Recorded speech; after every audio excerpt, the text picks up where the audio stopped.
We know enough about climate change. It is time for decisions now. Coping with climate change. What does that mean?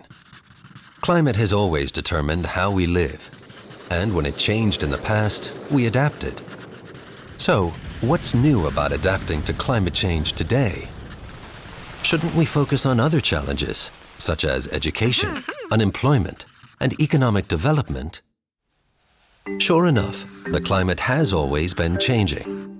But the recent change, caused by our emission of gases such as carbon dioxide and methane that increase the greenhouse effect of the atmosphere, has happened in a much shorter time frame. As a result, the Earth is warming.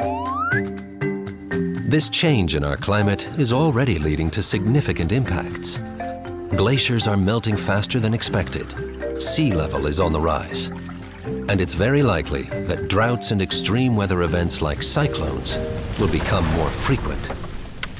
These impacts destroy people's livelihoods and homes. They damage our infrastructure and disrupt communication and trade. Moreover, climate change is endangering development successes, and the poor and marginalized are often affected the most.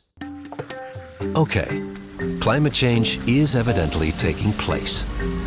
Whether it accelerates further depends on our lifestyle and economic activities.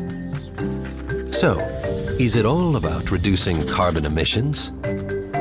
Well, even if we were to stop emissions instantly, the world would not stop warming immediately due to the amount of gases we've already emitted. That's why we must do both: reduce greenhouse gas emissions and adapt to inevitable climate change. But how exactly can we adapt, considering that the precise extent and form of climate change aren't known? Climate projections will never be able to predict the future with absolute certainty, partly because the way in which the climate will change depends on our decisions in coming years. But do we really need certainty to make decisions? No.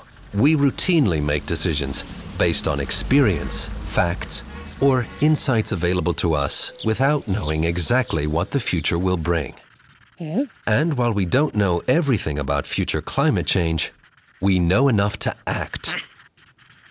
But what exactly do we need to do differently? Basically, we need to bear in mind both current and future impacts of climate change. Climate projections do not translate into concrete strategies, but they can serve as guardrails for planning. We should consider how development plans, policies, and projects might be affected by climate change, and to what extent these in turn make climate change worse. One possible consequence of climate change is precipitation pattern changes.